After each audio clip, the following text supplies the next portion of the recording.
हमें आपकी बेटी पूर्णिमा तो बहुत पसंद आई। हम इसको बहू नहीं बल्कि अपनी बेटी की तरह रखेंगे। तो फिर ये रिश्ता पक्का बहन जी? हाँ जी हाँ, रिश्ता पक्का।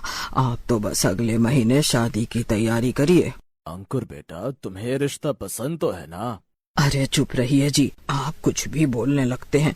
अंकुर क्या बोलेगा? मैंने रिश्ता तय कर दिया है, मतलब बात पक्की। अरे भाग्यवान, मैं तो पिछले 27 साल से चुप ही हूँ। आज सोचा बेटे का ब्याह की बात है तो कुछ बोल लूँ। हाँ, इसी बीच अंकुर और पूर्णिमा की आंखें चार हुई। एक नजर एक दूसरे को देखने के बाद दोनों ने शर्म से नजरें झुका ली और अगले ही महीने बड़ी ही धूमधाम से दोनों की शादी हो गई। लाल जोड़े में सजी पूर्णिमा घर में प्रवेश करने के लिए चौखट पर खड़ी थी। तभी सास अपनी बड़ी बहू को आवाज लगाते हुए, अरे बड़ी बहू, और कितनी देर लगाएगी आरती की थाल लाने में? पैरों में मेहंदी लगा रखी है क्या, जो रेंग रेंग करा रही है? जैसी तेज तेरी जुबान चलती है वैसी तेज चाल भी तो रखा कर। वो माँ जी दिया बुझ जाता है इसीलिए आराम से आ रही थी। अरे बस बस, अपनी कैंची सी जबान बंद रखो। इतनी भी अकल तुम्हारे घर वालों ने नहीं दी कि बड़ों से जुबान नहीं लड़ाते हैं। ये सुनकर बेचारी उर्मिला की आंखों में आंसू आ गए। वो बिना कुछ बोले चुपचाप अपनी देवरानी के स्वागत की रस्म करने लगी। पूर्णिमा अपनी सास के इस बदले रूप को देखकर हैरान थी। सास का जेठानी को सबके सामने ऐसे डांटना पूर्णिमा को बिल्कुल अच्छा नहीं लगा और अगले ही दिन पूर्णिमा की पहली रसोई थी। पूरा परिवार खाने बैठ गया। अरे कब लाएगी खाना? खाना बना रही है या बिरबल की खिचड़ी? यहाँ भूख के मारे पेट में चूहे कूद रहे हैं। बस माँ जी आई 15 मिनट में। ये सुनते ही जानकी देवी भड़क गई। उसने खाने के टेबल पर से प्लेट उठाकर पटक दी। उसका ये गुस्सा देखकर परिवार के सब सदस्य समझ गए थे, पर डर के मारे कोई कुछ बोल नहीं पाया। पूर्णिमा जल्दी से खाना लेकर आई। अपनी सास का गुस्सा देखकर पूर्णिमा डर से थर थर कांपने लगी। इससे पहले कि वो कुछ जवाब दे पाती, अंकुर बीच बचाव करते हुए बोल उठा ताकि मामला शांत हो जाए।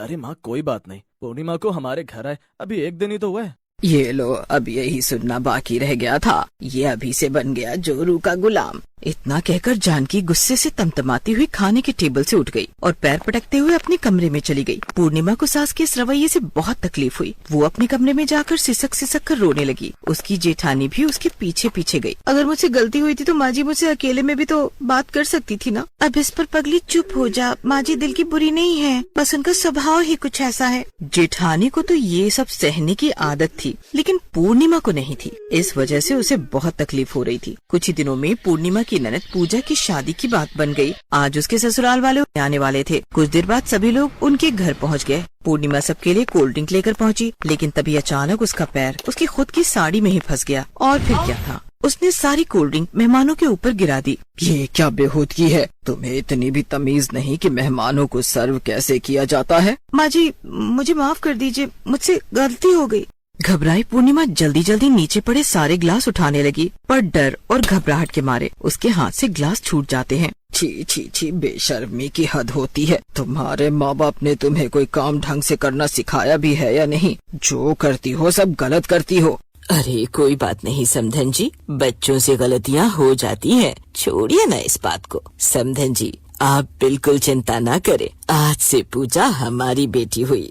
ये सब सुनकर अपनी बहुओं को हर बात पर ताना मारने वाली कड़क जानकी की आंखों में सच में आंसू आ गए। आते भी क्यों ना, भाई उसकी इकलौती बेटी अब दूसरे के घर जो जाने वाली थी। 2 महीने बाद ही बड़ी धूमधाम से पूजा की शादी हो गई। कुछ दिनों तक तो पूजा के घर में सब कुछ ठीक ठाक रहा, पर अचानक से सब कुछ बदल गया। एक रोज, अरे सुनती हो क्या, जरा मेरे और अपने ससुर जी के लिए जल्दी से गर्मा गर्म चाय और पकौड़े बना कर लाना। जी माँ जी अभी लाई। पूजा ने कभी अपने मायके में काम नहीं किया था, इसलिए घर के कामों में वो बहुत परफेक्ट नहीं थी, पर फिर भी जल्दी जल्दी अपनी सास के लिए वो चाय और पकौड़े बनाकर उनके पास पहुँच गयी। पर जैसे ही सास ने मुँह में एक पकौड़ा डाला, हे राम, इतनी ज्यादा मिर्ची, पागल लड़की, तुम्हें कोई काम वाम करना आता है या नहीं? सारा डब्बा ही उंडेल दिया क्या मिर्च का? माँ जी मुझे माफ कर दीजिए, गलती हो गई। अरे खड़ी खड़ी मेरा मुंह क्या ताक रही है, जल्दी से पानी लेकर आ। जल गया, मेरा मुंह तो जल गया। सास की डांट सुनकर पूजा जल्दी से किचन की ओर भागी। ये लीजिए माँ जी पानी। पानी गया भाड़ में। तुमने कसम खा रखी है क्या मुझे परेशान करने की? जब से आई हो कुछ न कुछ गड़बड़ करती रहती हो। अरे चाय में इतनी पत्ती, इतनी कड़वी चाय, क्या तुम्हारे माँ बाप ने तुम्हें चाय तक बनाना नहीं सिखाया? पूजा आज तुम पूरा दिन पकौड़े बनाओगी जब तक कि एकदम परफेक्ट पकौड़ा नहीं बन जाता। चूल्हा बुझना नहीं चाहिए, यही तुम्हारी सजा है। अब हटो मेरी नजर के सामने से।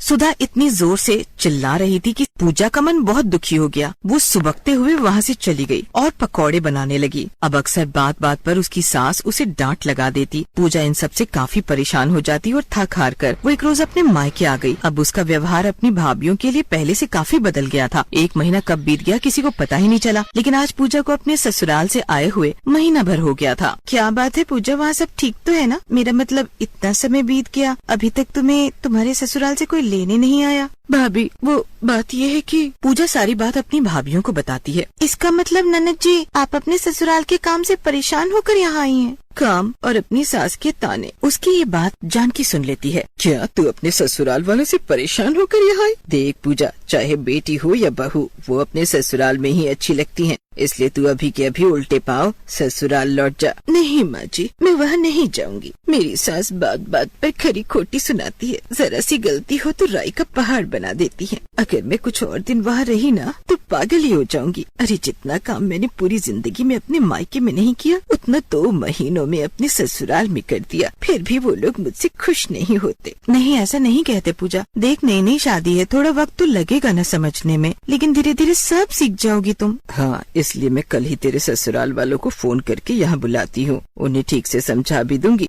अगले दिन पूजा के ससुराल वाले उसके मायके आते हैं। बहू, खाना जल्दी से लेकर आओ। सास सुमित्रा की बात सुनकर पूर्णिमा दौड़ी दौड़ी उनके पास आ गई। ये क्या, खाना कहाँ है? माँ जी, अभी खाने में कुछ और देर लगेगी। रोटी बनानी बाकी थी, अचानक गैस खत्म हो गई। बहाने मत बनाओ, सब जानते हैं कि तुम्हें मेरी बात की कोई परवाह ही नहीं रहती। तुम्हें तो मेहमानों के सामने हमारे घर की बेइज्जती करवानी थी ना। माँ जी, मुझे माफ कर दीजिए। पूजा के परिवार वाले ये सब देख सुन रहे थे। इसके बाद जानकी ने पूजा की सास से कहा, देखिए बहन जी, मेरी पूजा ने कभी घर का काम नहीं किया और अब वो वहाँ कर भी रही है, तो ये बड़ी बात है। और काम कौन सा कोई पेट से सीख कर आता है, इंसान तो धीरे धीरे सब सीख ही जाता है ना। और यूँ सबके सामने आप उसे 10 बातें सुनाएंगी तो उसे बुरा ही लगेगा ना। बस यही बात मैं जानकी बहन आपको समझाना चाहती हूँ। जैसा व्यवहार आप दूसरों की बेटियों यानी अपनी बहुओं के साथ करती हो, आज जब वही सब आपकी बेटी के साथ होने लगा तो आपको बहुत बुरा लगा। इसलिए मैंने ये सब जानबूझकर किया। अब जानकी को अपनी गलती का एहसास हो जाता है। मैंने अपनी दोनों बहुओं के साथ जो किया वैसा किसी के साथ नहीं होना चाहिए। अब मैं हर किसी को बराबर और प्यार से रखूंगी। पूरा परिवार मुस्कुराते हुए जानकी की बात सुनकर खुश होता है।